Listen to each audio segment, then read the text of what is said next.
Hey, what's going on, guys? This is AndrewChicken, and welcome back to another video. Vatu got a pretty massive nerf in the Aico's Vault update to his talent Enveloping Shadows. This talent now has a 3-second internal cooldown, making it a lot less consistent and reliable throughout a match when it comes to getting that 10% cooldown reduction on your basic abilities after hitting an enemy with kunai.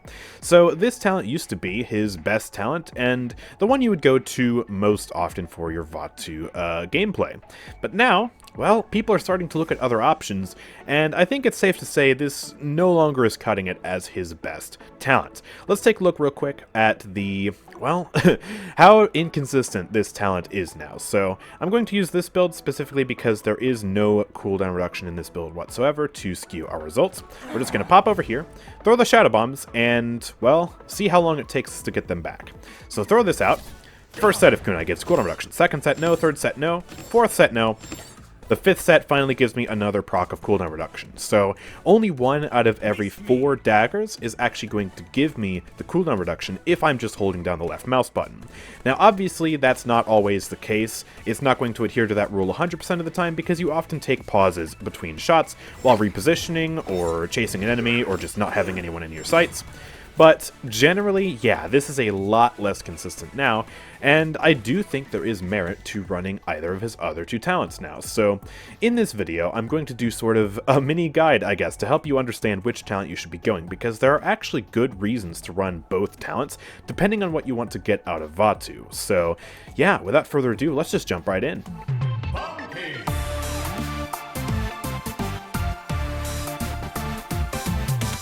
Now, before we take a look at the actual talents, I do want to go over a build real quick for Vatu because, well, the build is also very, very important for Vatu, and what I have here is what I usually end up running with Vatu. I've used this for a very long time, and it's generally just a really good build for keeping you alive and really complementing Vatu's playstyle. So we have Assassin's Tools, Gathering Shadow, and Contemplation. These 3 cards are just amazing for survivability. You get 24% damage reduction after activating Shadow Bombs, and you can combo that with the 20% damage reduction you get for 2 seconds after ambush ends. And this applies to each ambush in the chain, which is important. We'll get back to that later.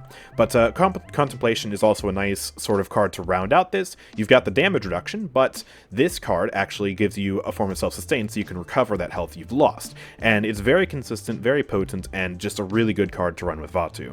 Then we have Shattered Worlds as our level 1 filler. This reduces the cooldown of Shadow Bombs by 8% after earning an elimination, just a little bit of extra cooldown reduction to keep things flowing. And then we have Shadow's Perch at level 2. This is a really nice card to have as kind of a low-level filler. Some people do like to put it as the mainstay of their build at level 4 or 5 maybe if they're running Omnipresence, but I prefer to have it at level 2. It just feels intuitive to me, so you can run it at whichever level you want, but I generally like having all 3 of these cards at level 4. I think it just works out really well. So now let's take a look at these 2 talents and see what they have to offer. So Omnipresence allows your ambush to gain an additional charge and can now be used on allies, which allows you to reposition by targeting anyone in the match, not just the enemies. And this is a really good talent for a lot of reasons.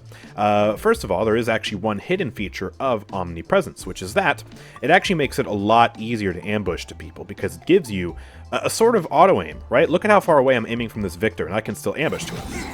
That's actually in stark contrast to the base ambush. So if we go ahead and swap the loadout to Unerring, you can see, once I get my ambush back, hold on, you can see that it's a lot tighter. Look, I look this far away from Vic, and all of a sudden I can't ambush to him anymore. So Omnipresence, that's a feature of Omnipresence that's not listed on the talent, but it is actually pretty impactful, and it makes his gameplay experience a lot more smooth when you're trying to ambush around to people. It's actually, it feels really nice.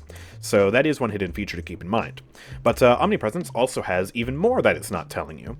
If we use this talent, normally, because you only have 2 chains of the ambush, you have the first and the second target, you cannot actually ambush back to the first target. So if I ambush to Victor here, I can't ambush to him again, but I can ambush to this Ying, and then watch what happens. With a third charge of ambush, we can now link back to the Victor. So this can allow you to really give chase to somebody. Let's say you ambush to them and then they try to use their movement abilities. What you can do is you can quickly ambush to somebody else who's nearby and then ambush back to them after they've used their movement ability, and, well, yeah, you can continue to lay into them without having to expend your dashes, right? And you can use those dashes for further, tactical mobility and dodging as you continue to attack them. So yeah, that is really, really helpful as well. And then yeah, like I already mentioned, there's the obvious benefit of, yeah, you can teleport to your teammates, and that'll allow you to get out of danger as well, because usually you can just look back at your support, teleport to them, and get out of danger. And you also have to keep in mind that, well, Enveloping Shadows was a talent that people like to play for its consistency of always letting you have a dash, always letting you have ambushes, shadow bombs, etc. Omnipresence doesn't directly reduce the cooldown of your dashes, but it lets you conserve dashes because, again, of that extra charge of ambush. So, you can use your ambush more to reposition, either by teleporting to your teammates, teleporting to the enemies, etc. And it lets you save your dashes for when you really need that tactical mobility to dodge attacks, or to quickly reposition as sort of last-ditch effort, or really whatever you need the dashes for. So it gives you that extra level of mobility as well. And then, well, let's go back to our loadout and look at this card again. Like I said, we're going to get back to this later. Later is now. We're talking about it now. This card applies to each ambush in the chain. Omnipresence gives you an additional chain, meaning you can get 20% damage reduction for 2 seconds. Wait 2 seconds, do it again. Wait 2 seconds, do it again. We just increased the uptime of our 20% damage reduction by 50%. We added an additional 2 seconds to it because we have a third ambush. And that, obviously, still is really good. It can scale with your Shadow Bombs to concentrate the damage reduction, or you can spread it out and use the Shadow Bombs to spread out the damage reduction. It's really just a lot of extra uptime on the damage reduction, so there are a lot of benefits to using this talent. And yeah, in general, I think that this talent is probably the best one for Vatu now, if you are going to push him to the maximum and try and squeeze every ounce of value you can out of this guy. Enveloping Shadows, like I said, it's not really that consistent anymore. This talent remains perfectly consistent, and it has a lot of benefits that can really allow you to manipulate the battlefield to your advantage and be zipping around super, super fast. So it's really, really nice. But let's talk about Unerring now, because there are still reasons to pick this talent, especially if you're not a sweaty, die-hard Vatu main, right? So what does Unerring do? It increases the explosion radius of Shadow Bombs by 5 units, and they now home to enemies. So this gives you auto-aim on Vatu. And this takes one major aspect of the skill of this character basically out of the equation, right? Because there is a lot of work you have to do when you're playing Vatu. You know, you have to worry about your repositioning and adjusting your aim so that you can flick onto targets as you're dashing around. You have to worry about managing your ambush and your multiple charges of ambush, while also making sure you have enough dashes that you can get out of a situation at a moment's notice. And all that while managing the fact that you have arcing projectiles with a 3-round spread, so you have to get close to the enemies, putting yourself in more danger, and you have these Shadow Bombs, which, well, yeah, they work a bit differently to the kunai. They travel straight instead of arcing, and it's a 3-round burst, and yada yada. They're a different projectile, right? If you don't have to worry about your Shadow Bombs, though, then, well, that's one less thing you have to worry about, and suddenly it makes it a lot easier to play Vatu. But also, it makes it a lot more consistent to play Vatu, because this combo is insane. Kunai, Shadow Bombs, Kunai. Boom. It absolutely decimates people. Even with Haven, like level 1 or level 2, low-level Haven, it'll still kill a lot of champions. And if it doesn't kill a lot of champions, you can just, hit a follow-up shot after the combo is over to finish them off when they're low. And, well, Unerring makes it so that almost every single time you're landing that combo, or at the very least the Shadow Bombs portion of the combo. So all you have to do is worry about hitting the, frankly, much easier to hit kunai. And you don't have to worry about the Shadow Bombs. So, yeah, I can just throw these up there. They'll target to Ying. Easy. And this has another added benefit that will even help out skillful players, because no matter how skillful you are with Vatu, at the end of the day, you're still going to miss shots, because nobody is perfect. Unless you're aimbotting, but then we have a whole other problem to deal with. So, if you're trying to target somebody like, let's say, I don't know, another Vatu. Although that's really only in casuals, you have to worry about that, right? Let's say you're targeting another Eevee, or another Maeve, or, anyone who's really evasive, right? Yeah, there's a good chance you'll probably miss at least 1 or 2 of the Shadow Bombs in the set, or miss the whole thing outright. This talent makes it so you don't really have to worry about that, and there is a very good chance that those Shadow Bombs will hit the very evasive target, making it a great counter to evasive people, right? And that is genuinely very helpful. The whole talent just makes it so that you are very, very reliable, right? At the end of the day, you do sacrifice that mobility and that extra utility that Omnipresence provides, for sure. But if you are looking to be very lethal when it comes to your damage output, this makes it much easier to do that. It's a very low effort playstyle in regards to Vatu compared to his other options. Because yeah, there's no denying, that burst combo is ridiculous. I do have a build as well if you wanted to spam it, although I don't really use this build that often. It just puts a little bit more emphasis on Shattered Worlds for cooldown reduction. I don't really know why Shadow's Gaze is in here. This is a very outdated build. You would swap that out for healing on dash. And then, yeah, you can have some fillers in here as well. I'd probably swap out Night Watcher as well. This build, actually, I didn't even prepare this build for this video. That's how little I use this build. Here, let me fix it for you live on camera. Bada bing, bada boom. All right, there we go. We did it. Yay, the Shadow Bombs build. The only thing we're sacrificing here is a damage reduction on ambush, obviously, for extra cooldown reduction on the Shadow Bombs. So now, when we do this combo, boom, we just shaved 3 seconds off the combo, and we can do that moments later on Victor. That's 9 in a row. Easy. So yeah, that's pretty nice. There is one warning I have to give about Unerring, though, and it has to do with if you're actually considering becoming a Vatu main and you really want to push the skill ceiling of this guy and squeeze the max value out of him. Like I said earlier, I think Omnipresence is just objectively better for that because it gives you utility that you can make use of with some skill. Whereas Unerring just really takes the skill floor down a little bit, so it's a lot easier to play this guy and makes up for some inconsistencies when targeting, you know, very mobile, evasive targets. So if you do end up using Unerring, most of the time, it will end up kind of being a crutch.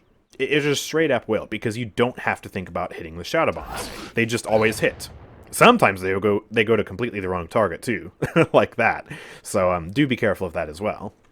But yeah, if you're never worrying about hitting the Shadow Bombs, then you're not going to build up that skill when it comes to actually landing the Shadow Bombs with another talent, right? If I'm trying to glide through the air with Omnipresence, suddenly it's a lot harder to hit those Shadow Bombs on someone who's actually moving, unlike these test dummies.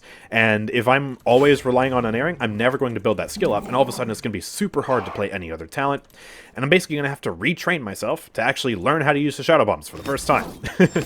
And that's going to be very, very awkward, to say the least. But if you're not looking to go all the way to the max with the skill ceiling, which admittedly you don't need to in most circumstances, then Unerring is still a very consistent tool for you to have, and I think for most casual players, it's probably still going to be the go-to talent, because yeah, it makes him a lot easier to play, it makes him a lot more consistent, and, well, it makes him flow really well, there is no denying that. So, yeah, by all means, if you want to play this talent simply for that consistency, especially if you're on controller, by the way, I totally understand if you want to use it on controller, then, yeah, by all means, go ahead. But like I've said multiple times now, I do think Omnipresence is that talent you want to go if you want to really go all the way. And it's also the talent I do prefer using because, as you guys know, I love mobility. Omnipresence gives me extra mobility, it gives me extra consistency on the damage reduction, and it just gives me a lot more options and a lot more tools in my arsenal to really outplay my enemies. So that's the talent I prefer using, and that is the talent I will say is the better of the two options if you want to actually put in the skill required to master it. And then, yeah, Enveloping Shadows, the poor talent. I mean, it is still playable, if you want. I mean, it does still provide objective value, right? You get that cooldown reduction on all of your abilities, just slowly but surely trickling it in throughout the match. All of your abilities will inevitably be just a bit faster, right? You can do this, and yeah, it's still a lot worse than it was last patch, but I mean, yeah, if that's how you want to do things with Vatu, then you certainly can. But at the end of the day, it provides so much less compared to what it used to do, and I think at this point it's just better, honestly, to run one of the other two talents, especially Omnipresence, and get that extra value and get that extra consistency. That's my opinion. Let me know, of course, what you think about all of this in the comments section down below. If you have any other tips for Vatu as well, be sure to leave them down below. I haven't offered really too many, like, I guess, game sense or gameplay tips in this video. This has been more of a build guide, a talent guide, and discussing how you want to use each talent. But yeah, any tips are very much welcome in the comment section down below if you want to help other people get better at Vatu, because he is certainly one of the most fun and, well, really flashy characters in the game. Absolutely love this flank design, and yeah, it sucks to see him get nerfed so heavily on his most popular talent, but at least it means now the other options are a little bit more savory, and you're going to see them a lot more now, so I guess that's the silver lining of this very unfortunate nerf. But yeah, with all that being said, of course make sure to drop a like on this video if you enjoyed it, share it around to other Vatu players if you want to help them out, and make sure to subscribe for more content like this from me. Like I said at the start of the year, I do want to make more guides this year. This is not exactly the type of champion guide I had in mind for the more serious, in-depth, like all-out guides, and like I said in a community post, I'm not going to be starting production on those until after Season 7 has dropped, because usually at the start of the year, at the start of the season, they do a lot of crazy balance changes to a lot of characters, and so I don't want to, you know, start working on a guide for somebody just to see that they got like a talent rework or something like that in the new year, and then have to completely scrap the entire thing. So yeah, that's that'd be pretty awkward. But yeah, more guides will be coming soon, so do stay tuned for that. Follow me on Twitch, especially if you want to go over there and ask questions to me while I'm live. I am happy to answer any questions you have about the game. And, well, if you want to support me, then you can definitely do that at my Nexus, nexus.gg/AndrewChicken. If you come on over here to my Nexus, you can buy things like crystals, the Season Pass, all this wonderful DLC, the Starter Edition, Gold Edition, for the same price that you normally do, and you can support me in the process. A portion of the proceeds just go directly to supporting this channel. It's a great way to support me, and it's officially affiliated with Evil Mojo. This isn't some sketchy website where you're getting weird codes. No, this is legit. It's an Evil Mojo thing. They are officially partnered with Nexus, so do consider checking it out. It's a great way to support the channel. And yeah, with all of that being said, thank you guys for watching. I will see you all next time. Peace out.